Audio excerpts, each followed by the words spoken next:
Ya, kita lanjutkan. Ya, saya ikutin dari buku saja.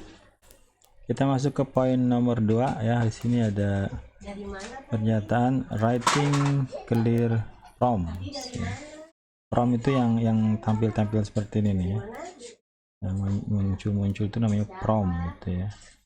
Karena kita masih di teks di konsol ya, program konsol lah ya. Belum di graphical atau di web gitu. Ya, each time you use the input function, you should include clear, easy to follow prompt that tell the user exactly what kind of information you are looking for. Any statement that tells the user what to enter should work. For example, jadi di sini saya artikan ya, setiap kali Anda menggunakan fungsi input ya, setiap kali Anda menggunakan fungsi input, Anda harus menyertakan prompt yang jelas ya. Prompt itu yang ini nih, prompt ya, prompt yang jelas dan mudah diikuti yang memberitahu pengguna dengan tepat jenis informasi yang Anda cari ya. Jadi jangan ambigu ya, jangan taksa ya, jangan si user jadi bingung nih maksudnya ngapain gitu ya. Jadi harus jelas, mudah diikuti ya, yang memberitahu pengguna dengan tepat jenis informasi yang Anda cari. Pernyataan apapun yang memberitahu pengguna apa yang harus dimasukkan harus berfungsi ya. Pernyataan apapun yang memberitahu pengguna apa yang harus dimasukkan harus berfungsi. Any statement that tell the user what to enter should work. Misalnya di sini saya bikin versi bahasa Indonesianya ya, misalnya nama sama dengan, kemudian di sini input, kemudian kita kasih please masukkan nama Anda gitu ya, nama Anda (2) kasih spasi gitu ya. Oke, kemudian di sini kita kasih print, kemudian pakai f string seperti biasa, kemudian /n itu berarti nanti ada new line ya, kemudian halo, kemudian di sini ada, kita pakai variabelnya nama di sini ya, maka di sini kita kasih nama. Oke ya, jadi di sini kita punya fungsi input ya, kemudian ini adalah promptnya ya, please masukkan nama Anda, kemudian nanti inputnya disimpan dalam variabel nama, kemudian kita tambahkan /n ya, ini udah biasa nih Anda kalau ketemu sama latihan sebelumnya ada /n, kita tambahkan halo ini, kemudian dalam f string kita panggil variabel nama gitu ya. Jadi kalau kita run ini ya, please masukkan nama Anda ya, misalnya namanya Malika gitu ya.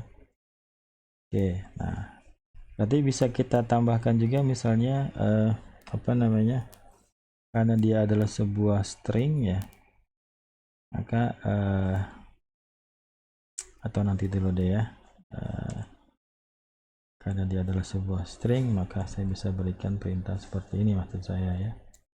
Oke, jadi kalau kita bilang Malika, maka kalau di sini kita bisa panggil sebuah metode namanya title ya, karena nama ini adalah sebuah string, nanti ada pembahasan di bawahnya. Oke, jadi di sini ada add space at the end of your prompt ya, tambahkan spasi yang ini ya, tambahkan spasi di sini ya setelah titik 2 ya, untuk memisahkan permintaan dari respon pengguna dan untuk menjelaskan kepada pengguna tempat masukkan teks ya.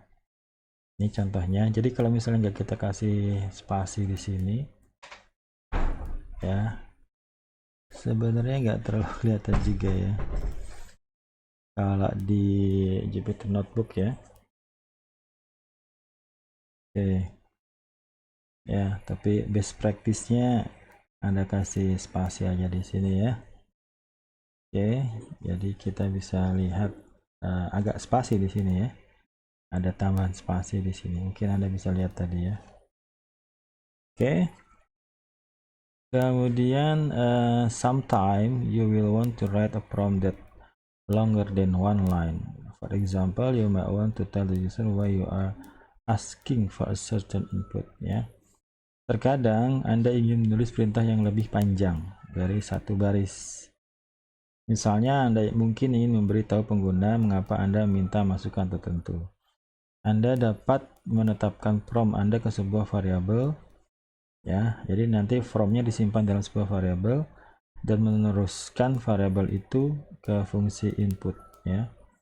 Hal ini memungkinkan Anda untuk membuat prompt pada beberapa baris, lalu menulis pernyataan clean input. Maksudnya seperti ini. Jadi nanti di sini kita akan berikan sebuah string di sini, string.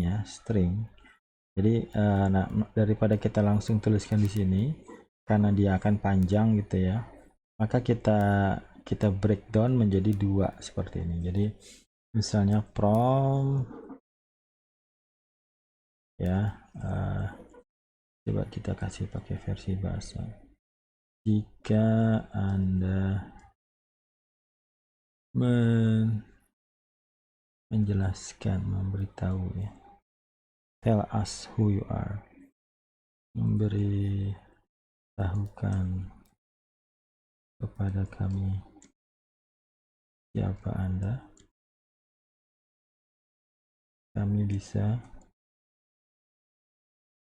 we can personalize, ya, kami bisa membuat pesan yang personal. Itu aja lah, personal. Oke ya. Nah, di sini tuh ada plus sama dengan, ya, maksudnya adalah itu plus sama dengan itu, ya, konsepnya kalau kita misalnya punya prompt misalnya, ya, atau saya bikin di mana ya? Saya punya prompt di sini.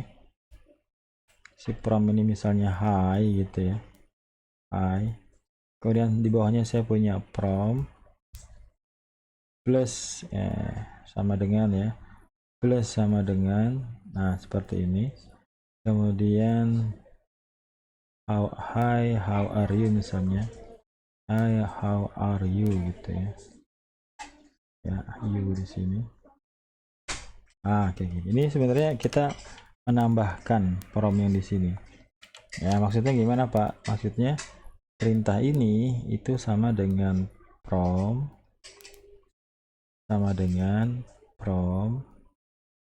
ditambah dengan how are you, kayak gitu.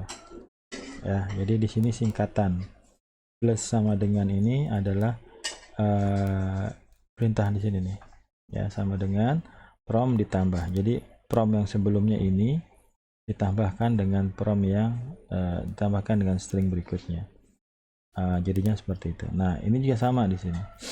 Jadi yang ini kita tambahkan di sini, ya. Ya, ini ada slash n-nya. Slash n-nya itu berarti ada new line, ya. Berarti kalau kita bilang prompt plus sama dengan titik 2 slash n, ya, berarti kita gabungkan tapi kita pisahkan slash n-nya. New line. Siapa nama Anda gitu, ya. Nah, ini kan jadi panjang nih. Ini kan panjang. Ini panjang kan, ya. Nah, ini kita gabung, kita pecahkan di dua, kemudian kita gabung di sini. Kemudian di sini misalnya saya bilang nama sama dengan input, kemudian saya panggil prompt gitu, ya. Nah, berarti nanti muncul apa? Jika Anda beritahukan kepada kami siapa Anda, kami bisa membuat pesan yang personal gitu, ya. Kemudian siapa nama Anda gitu, ya. Oke. Nah, nanti di sini kalau kita sudah tampilkan prompt, kemudian kita simpan dalam nama, kemudian kita print dalam bentuk format f-string, kemudian slash n, kemudian hello atau halo name gitu, ya, nama. Nah, tanda seru seperti ini. Ya, seperti itu. Maka kalau kita run, nah di sini muncul ya. Kenapa? Karena ini sebenarnya bagian dari prom yang dua ini. Yang dua ini adalah bagian dari prom ini. Ya, prom yang panjang ini ya kita gabung di sini. Ya, jadi ini prom yang pertama kita tambahkan dengan yang di sini. Tapi ada n-nya, slash n-nya. Jadi di sini ada slash n. Ya, maka nanti muncul seperti ini. Kita kasih nama Malika gitu ya. Ya, di sini ada slash n lagi ya, berarti halo Malika kayak gitu. Itu banyak dipakai gitu ya, ibaratnya ketika ngoding, ketika kita bikin stringnya kepanjangan, kita daripada kita bikin di sini panjang banget gitu ya, kita simpan aja dalam sebuah variable string ya, seperti itu. Okay, this example show one way to build a multi-line string. The first, assign the first part of the message up to the variable. In the second line, the operator assign equal takes the string that was assigned to from and add the new string onto the end. Ini sudah ya, sudah saya bahas tadi ya. Oke, jadi sedikit review tentang poin nomor 2. Poin nomor 2 hanya memberikan informasi best practice saja. Ketika kita memberikan perintah prompt ya, maka berikannya dalam bentuk yang clear gitu ya. Ada spasinya di sini, kemudian jelas perintahnya untuk apa gitu ya, yang diminta apa datanya gitu ya. Ya, oke. Di poin berikutnya nanti kita ketemu dengan ini best practice juga ya, ibaratnya sering kita lakukan, using in to accept numerical input ya. Tapi nanti saya potong aja di sini dulu. Udah 12 menit ya.